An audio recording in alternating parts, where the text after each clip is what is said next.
Thank you for checking out Girl Crush Country, where we are obsessed with women in country music. And this week's guest isn't just a woman in country music. As a matter of fact, after looking at her list of accomplishments, and we're going to talk about as many of them as we can, I'm kind of thinking of that song, I'm Every Woman. Pick your version, Shaka Khan or Whitney Houston. I'm not picky. Welcome, Lexie Stevenson. Hi, how are you? I'm good. Thank you for being here. Of course. Thank you for having me. Now, obviously, we're going to talk about the music because that's what we're here for. Yes. But let's touch on all of the things that got you here, because there's a lot. Yeah. So, and you're relatively young. So all of these things that you've done, you are in musical theater. Yep. In school, honors level performance choir. Mm-hmm. You got yourself some background roles. Yeah. On Vampire Diaries, Alvin and the Chipmunks. Yeah. Oh, HBO, vinyl, Martin Scorsese, no big deal. Yeah, no big deal. No big deal. Did you actually get to meet him? I did not get to, shake his hand, but he was on set and, I got to be in very close proximity with him, which is very cool. Yeah. How did you even know how to get yourself into those roles? Because I think about when I was in high school and work was not the thing that I was focused. I was focused on boys, which no, me too. Me too.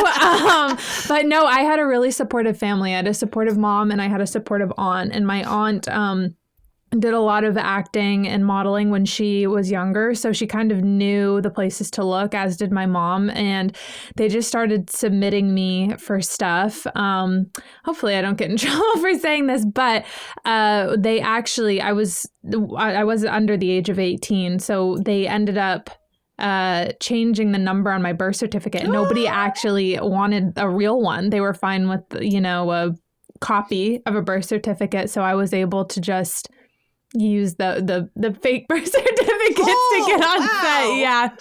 So then you weren't subject to like time limits. Right. The whole thing. Yeah. And it was the best. And that's the thing. It's like, I understand why they do the time limits, but for me, it was extremely helpful because it got me used to a pretty rigorous schedule very early on. So and listen, all of these things you're doing, and oh, by the way, while you're doing all that, you're also a 3-time bronze medalist swimmer in the Junior Olympics in Maine. Yeah. A year-round soccer player. Yeah, sports were big. You're the mascot for your dad's pest control company at the Red Sox farm team games, the Portland Sea Dogs. Mm-hmm. I'm exhausted talking about all of these things that you were doing. My mom is a doctor and a lawyer. That's where I get that from. Okay. The drive comes. Okay. So then you graduate, you move to LA, and you get a gig on The Young and the Restless. Yeah. No big deal. No big deal. No, that was such a pinch me moment. I'm forever grateful for that. I will never forget when I got the call that I got the role. I think I literally ran out to see my aunt because I was living with my aunt and uncle at the time, and I ran out to go and see her. And as I was running, my legs kind of gave out because I was like, Aunt Eileen, I got the role. And she was like, oh my God, and she's we have a pretty calm environment, there. And it was not calm for a minute because we were like, oh my God, we got it, So that was very cool. How long did you do that? I did it for 3 years. Wow. Okay. Yeah. And so you got an Emmy nomination. Yeah. Well, daytime Emmy nominated, but yeah. Yeah. It counts. Yeah, right? That's what I say. But, I had some friends in the past who were like, a daytime Emmy. And I'm like, listen, what have you been nominated for? Yes, honestly. You know what? And you're in Nashville, and not a lot of people in Nashville, a couple, but not a lot of people in Nashville can say they have that. Yeah. Daytime or otherwise. Yeah. So we're not going to specify. Yeah. And then you got some movie roles as well. Those are, as I understand it from my very outside perspective, those are very different work commitments, work styles, schedules. Yeah. Did you have a preference over the other? I had the preference of The Young and the Restless just because I got to work. The guy who played my brother on the show, his name is Noah Gary, but he played Charlie Ashby, Maddie Ashby's brother. Maddie Ashby's brother. And I got to work with my best friend every day. So even if we were on set for 5 hours, if we were on set for 14 hours, it flew by because I got to hang out with my best friend every day. So, cool. So because of that, I preferred that. But it also was a year-round thing as opposed to, you're shooting a movie and you might be doing that for anywhere from 2 weeks to a couple months, So, and then you have the rest of the time off unless you then book something else. So, either way, it's a lot of work. Yeah. And even then, you're still doing other stuff because you're also an advocate for, and actually the chairwoman of the advisory board for the Endometriosis Foundation of America. Yeah. How did you get involved there? So I actually, while I was on The Young and the Restless, I figured out that I had been diagnosed with endometriosis, and I made a blog post just, on my stupid little website. I made a little blog post about endometriosis, da-da-da. And a girl had recognized me at a Chop Stop in LA, which is basically a salad place. And she said, hey, do you play Maddie Ashby on the... And I was like, yeah, I do. And she said, I just saw your blog post about endometriosis. I went and I got a doctor's appointment and figured out I had endo. Wow. And I was like, wow, like I could really create some awareness, just that post. So then the Endometriosis Foundation of America actually ended up reaching out to me and asked me, hey, would you want to be, a part of this? Would you want to kind of be an ambassador? And I, of course, said yes. And that was kind of how that happened. And then I just kind of started getting more and more integrated. And you've been doing that for a couple of years now? Yeah, since I started The Young and the Restless. So it's been a while. Are you still doing The Young and the Restless? I'm not. So my character is alive, but I am not filming. However, that's not to say I'm never going to come back and film. It's just right now I'm not there. Listen, I just saw a post the other day, and I don't know, are the soaps competitive with each other? Yeah, a little. But, when it comes to awards and stuff, of course. Yeah. Yeah. Well, I just saw a post the other day about Deirdre Marlena from what's the show called? Days of Our Lives. I was going to say Days of Our Lives. Yeah. And it was about something about Ryan Gosling, but she looks exactly the same as she did when I watched that show as a kid, and that was a really long time ago. Yeah, I don't know what water they're drinking, but they look like they do not age. The woman who plays my mom on the show, her name's Crystal. Crystal looks like she has not aged a day, and she is one of the most gorgeous women. And I'm just like, I got on set and I'm looking at her like, what the hell? So all of that to say that like in 20, 30 years, maybe you're still on the show. I hope so. Looking exactly like you look today. Exactly. That's the goal. Soap opera water and all. Exactly. Soap opera water and all. But now you live in Nashville, right? Yes. So what made you decide now's the time? Like, I know your love of music is not new. We talked about your performance stuff from when you were a kid. Yeah. What made now the time to move here? I think it was kind of a buildup of things. So COVID hit, and obviously when COVID hits, you can't just go film a movie. However, with music, you could sit in your apartment and write some songs and even record something. Then the SAG strike hit, then the writer's strike hit, and it was kind of all of these things that was preventing me from being able to go and act and really have autonomy over what I was doing. And I wanted that. So I started looking into country music, and I'd done some other stuff, some pop stuff, and kind of down the Doja Cat, Katy Perry route. And I didn't like it. It didn't really feel like me. So then I ended up covering the song You Broke Up With Me by Walker Hayes. And I really liked that. And I, said to my parents, hey, what if I moved to Nashville? They're my sounding board. So I was like, what if I moved to Nashville and did this? And they were so on board with it. So I decided to move out here, and it's been such a great experience because although I love acting, I'm always telling somebody else's story when it comes to acting, and then with music I get to tell my own, or I get to choose whose stories I'm telling. You know, sometimes I'll even write about, you know, my best friend's ex or something, you know, like kind of from her point of view. But yeah, that's why.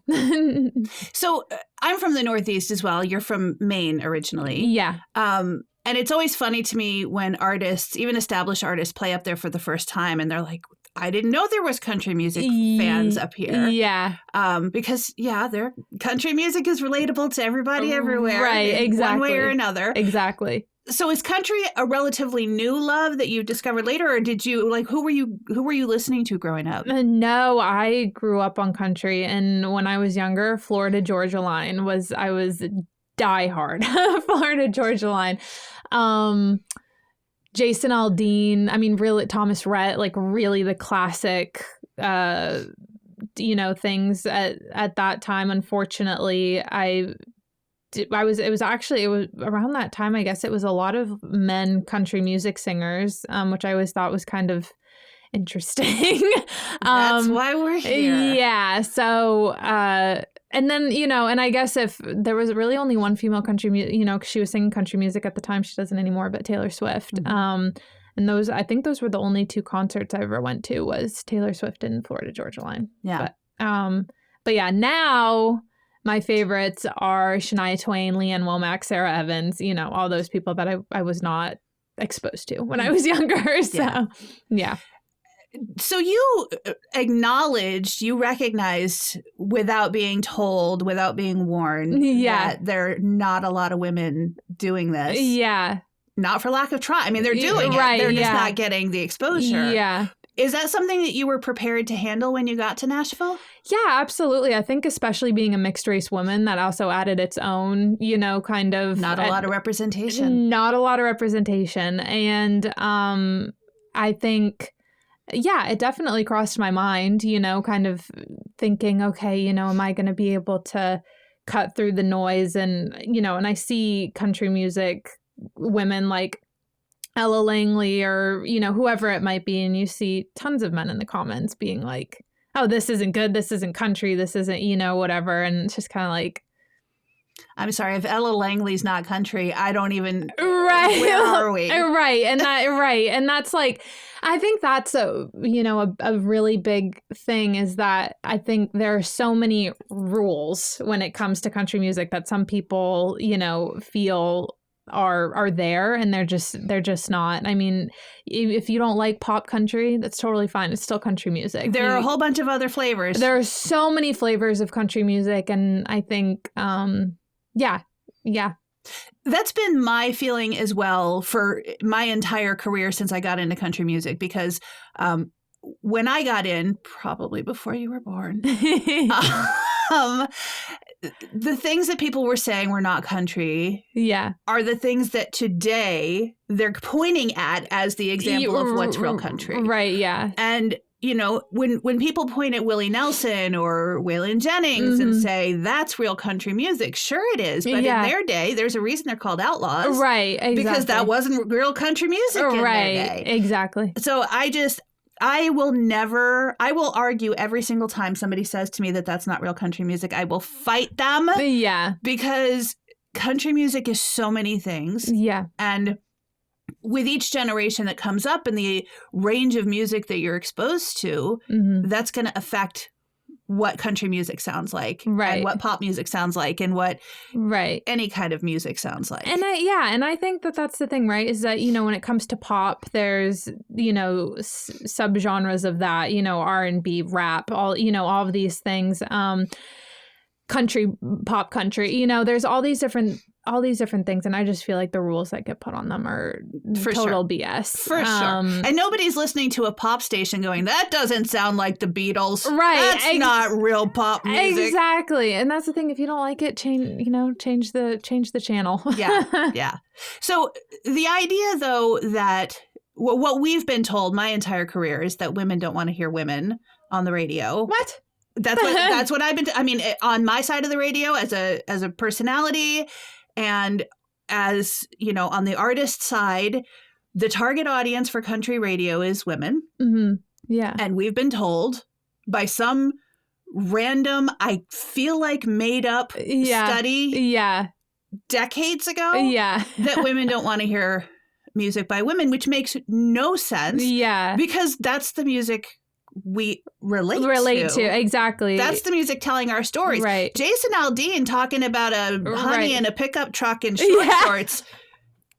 That doesn't represent me. No. Right. And that's the thing. It's, you know, when you're listening to music, you're almost putting yourself in the seat of the singer. And you can't do that with a man. I guess you could, you know, if you have a crush on, you know, the Jason Aldeans or the Thomas Rhetts or the, you know, Shaboozies or whoever, you can pretend that you are that girl that they're singing about, you know, but it's still I don't not. feel like that's the majority of what attracts people to music. Yeah, no, I agree. A crush on the singer. Yeah, no, I agree. Yeah. I do agree.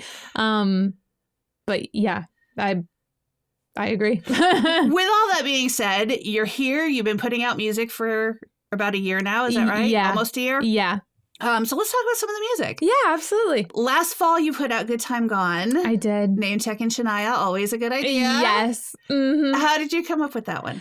They had asked, you mean the Shania lyric? Or the song, the lyric, yeah. Oh, yeah. No, the song, actually, funny you mention it, is one that I wrote from the point of view of one of my best friends. We had ended up, we were going through a breakup at the same time. My best friend and I literally got cheated on at the same time, went through a breakup at the same time. We packed up all of our stuff and we went to Europe for a couple months. Nice. And backpacking stuff, not the glamorous type of, you know, Europe trip, but it was the most fun we had ever had. And but of course, all along, the guys who cheated on, you know, her ex and my ex, oh, I want to get back together, blah, blah, blah. And we're like, the lyrics are basically like, no, I'm having a good time gone. I'm, you know, other guys are buying my drinks. I'm having fun. You know, you are okay. But you know, one of the lyrics is if you're feeling alone, grab a cold one. Mm-hmm. And that was actually something I told her to tell her ex was, you know, tell her to grab a beer if he's lonely. But that was where that came from. I read that you had some family connections in LA that, you know, helped you get meetings out there. Yeah. How did you make connections in Nashville?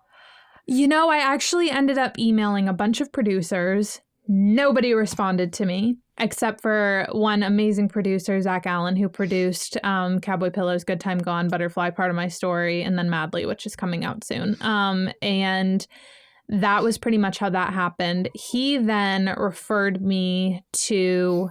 I didn't know how to do all this stuff like ASCAP, BMI, you know, all the stuff that you're supposed to do. I didn't know how to do any of that. So he referred me to somebody named Randy Barber. And Randy Barber has ended up being pretty much like a manager to me. He, family, everything to me. And we call him the professional dot connector, and he has been able to put me in touch with a lot of really incredible people. And yeah, it's all thanks to Randy. It's all thanks to Randy and Zach for making that connection, you know? It's kind of difficult. I know a lot of people come into town and they don't know who they can trust. Yeah. And sometimes they get hooked up with people that don't have their best interest and just take their money. And oh, yeah. It happened to me a couple times when I was in LA. So I definitely already had that kind of going into this, that wasn't, I'm my father's daughter. So I definitely don't, I don't do well when people take advantage at all. And I got my head on a swivel when it comes to those types of things. Good. Yeah. Good. And it's great that you found people so quickly that you could trust. Yeah. Oh, absolutely. I'm super, super lucky. But before I moved here, I prayed a lot on it. And I just think God answered that prayer tenfold. So you put out Butterfly not too long ago. Mm-hmm. And that's gotten some big reactions on social media. Yeah. Yeah. It's the song means a lot. It has a pretty I don't want to say it's a sad story, but I think that I wanted the song to feel more transformative and hopeful. Yeah, but I'm happy that it's been able to do what it has for some people. How did you come up with that song? So when I was in high school, there was a girl who, had a bunch of friends, but also was very alternative. She had the one side of her hair was black, the other side was orange. She had the fishnet tights, I think we all had that friend in high school. Yeah, every generation. Absolutely. And I was with I don't like saying the popular group in school, but that's what it was. It was the popular group. And we had gone down to lunch and she was sitting alone. And one of the people in the group said, "Nice Halloween costume." And straight out of a Mean Girls movie, everyone was laughing. And I was like, oh, gross. Like, I don't even want to sit with you guys anymore. So now I'm going to go sit with her. So I went and I sat with her. I've never talked to her before in my life. But I realized as I'm sitting there, she's probably like, okay, this girl was just, with this group. What is she going to do? So I'm looking for anything to talk to her about. And I see a butterfly tattoo on her wrist. So I asked her, I said, "What's that for?" And she said, "The Butterfly Project." Didn't know what that was. And I could tell she was a little nervous to talk, so I didn't push it. And I said, "Oh, okay, that's really cool." And then, of course, I went home and got on my, really old MacBook and was like, "What's the Butterfly Project?" It was a suicide and self-harm prevention. And basically people draw a butterfly on their wrist so that it reminds them that they're not alone, that other people out there are struggling, and it reminds them to not hurt themselves, to not take their own lives, that sort of thing. Unfortunately, 2 weeks later over the intercom, it was announced that Jessica had lost her battle with mental health. That was the girl with the butterfly tattoo. And I just remember it shook me. Yeah. And so that was that. And then a couple years later, COVID hit. My dad was on the ventilator with COVID for 17 days. Oh. When he woke up, there was a woman who had been feeding him the whole time he was on the ventilator. When he woke up, the woman asked him, "Is your daughter Alexandria Stevenson by any chance?" And he said, "Yes." And she said, "My daughter Jessica came home one day talking about your daughter sitting with her at lunch." Oh my God. Yeah, this is 5 years later. And it was just such a full circle moment. And Butterfly was, sorry. No. My period's coming. It's okay to have emotions. Yeah, my dad was very close to dying. I said goodbye to him every day for 17 days. And the fact that her mom played a role in saving his life was really full circle. So, yeah. So Butterfly had to be written. And you're donating the proceeds from that to the American Foundation for Suicide Prevention. Yeah. Are you in touch with? Yeah, I talk to Crystal pretty much every day. Yeah. Especially throughout this whole release. I hadn't talked to her since, my dad being on the ventilator. I didn't want to reopen any wound. You want to be so respectful in those types of situations. So before, I had reached out and asked, are you okay with me using her name, all of that stuff. And she was like, I would love that. And she's been great too. She actually has a jewelry company now, and she'll go on lives and do all that sort of stuff, and she always plays the song in the background. Cool. And every time I go onto my Spotify for artists, there's always at least I'm still a smaller artist, so there's always though at least one person listening to the song, and I can't help but think that that's probably her. So, yeah. One of the things about country music, and I suppose other forms of music have this as well, but country music does it so well, is that when you're in the middle of something, and we talk about this on the show a lot, when you're in the middle of something, it's so easy to feel like you're the only one in the world that is going through this, that this has happened to. And then you put out a song like this and you find out that this is so common, and pretty much everyone can relate in some way. Yeah, absolutely. I think that was kind of my goal for the song, was I wanted people to be able to listen to it without feeling embarrassed that they might be feeling some of those feelings that the song might bring up, or the parts of the song that they might relate to, but then also having it be this thing where it's not encouraging, suicide, but really encouraging the hopeful, transformative side of the, of the other side of that. And I've definitely, it's no secret, I've struggled with my mental health more than ever the past year. And it was just kind of crazy that in the in the worst of all of that is when Butterfly came out. So it also felt like it was for me a little bit too, which was cool. So when you find yourself going through those mental health struggles yourself, how do you push through that? My boyfriend and my mom and my dad. Yeah, they are. And to be honest, I wish I had a secret thing that would help. I don't.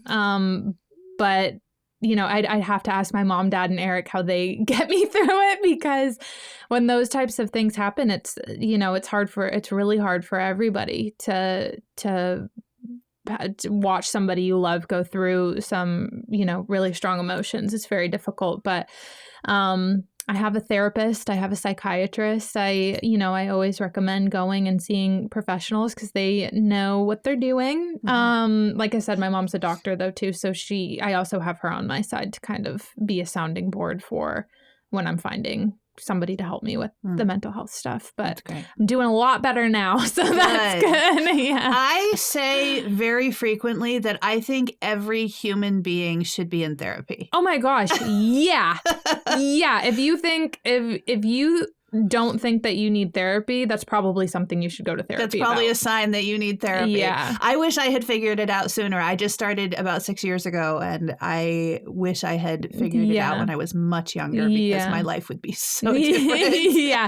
No, absolutely. It's great to have somebody from the outside who doesn't have a biased opinion or have something in the who doesn't have something skin in the game for you to go a certain way or do a certain something or whatever. Therapy is, everybody should be in therapy. Agreed. So on a lighter note, then, you also have a song that has its own line dance. Yes. What? Yes. It's you're talking about Cowboy Pillows. Yeah. Yeah. The apparently so I had a bunch of friends on TikTok who kind of made up a dance to it. And then apparently there are people over in Spain who just made this line dance for Cowboy Pillows, which was so cool. And Spanish country music line dances, that's a thing. Yeah. Well, that's what we were saying, is I was like, how in the world, and it's just cool though that these people are in Spain. It's cool that, country music, I guess, is over there, which just shows that country music is really everywhere. And a lot of my listeners are actually in Brazil. So it's like, really? Yeah. Isn't that crazy? Yeah. So, it's, I shouldn't say most of them are in the US, but second would be Brazil, which is craziness. That's insane. Yeah. I'm like, you guys like country music? I didn't know that. Yeah. The more the merrier. Come on, Brazil. Exactly. The more the merrier. So going back to this idea of, women struggling to be included in country music, do you feel like you've been embraced since you've been in Nashville? Or do you feel like you're struggling still to get a foothold? No, I feel like I've been embraced really well. And that might be because of, I have my dad to protect me though. Do you know what I mean? My dad is he's the bus driver. He's the, just my everything. He's the one who makes sure I'm protected. If there's a radio tour, he's coming. If there's a regular tour, he's coming. If there's an event, he's coming. I'm going into a big meeting for the first time, he's coming. And I think that is important because, and he also raised me to be extremely strong and independent. So yeah, have people tried to steamroll me in, meetings and stuff who are meant, of course, but and that will happen forever. Yeah. But the thing is that I don't let it slide. So, I and especially if I'm paying the person who's trying to steamroll me, that is not what are we talking about? Yeah. So I think those types of situations, it's tried to happen. It just hasn't unfolded to the extent of which it might if I did not have my grizzly bear of a dad there. Yeah, good. I'm glad you did. Yeah. When Tennille Arts was on, she talked about how frequently she feels like, men are talking down to her and she has to really stand up for herself and say, this is what I want. Yeah. Yeah, absolutely. I think, I think it's one of those things where you have to speak up for yourself. And I think I also got especially good at that with endometriosis because, of course, there's a huge lack of awareness when it comes to women's healthcare, especially endometriosis. Yep. And you just need to lose 10 pounds. Then you're going to be fine. They told my parents that I probably wasn't getting enough attention at home, which is why my stomach was hurting so bad. Oh my God. Mm-hmm. I'm not even surprised. I'm not surprised. Isn't that crazy? Yeah. So I also got that my mom, like I said, she's also a lawyer. So I also got the outspoken part of me like, no, this is my body. I know that there is something wrong and either you're going to figure it out or someone else will. And I think that part of me that is outspoken and knows what I want and will not take no for an answer has carried over into this. But the team I have right now, luckily, nobody has done that to me and in my team right now, especially like Randy he's just such a freaking saint. He always says to me when I start getting, revved up or I'm feeling like, I don't know, I'm getting stressed or something. He's like, who do I work for? I'm like, me. He said, whose final decision is it? Mine. And that's what we go through every time so that he is, just so that he makes me aware that it's my, that it's my decision. No one can tell me what left or right or whatever. So my team right now they're incredible. That's so great. Yeah. That's so great. I'm really lucky because I know it's not that way for everybody. So what's coming? There's new music? Is there an album? What are we? Yeah, we're so excited. What are we waiting for? So excited. So I'm working with the producer Kent Wells right now, who is Dolly Parton's producer. Legendary. And he is so incredible. And he has helped me find my voice. Everything is so different than not that my stuff right now is not good. It's amazing, but I have found my sound. I have found my voice. And the songs, we have another line dance coming.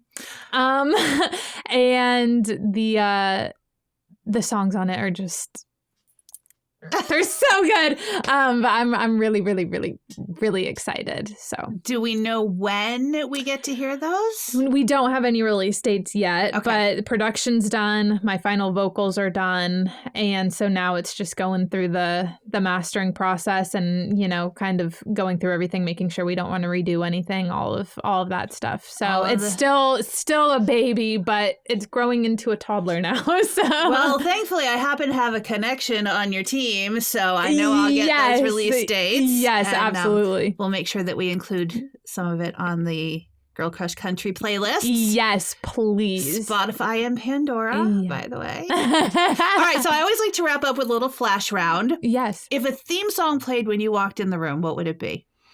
Oh my gosh. Besides I'm Every Woman. Oh, shit.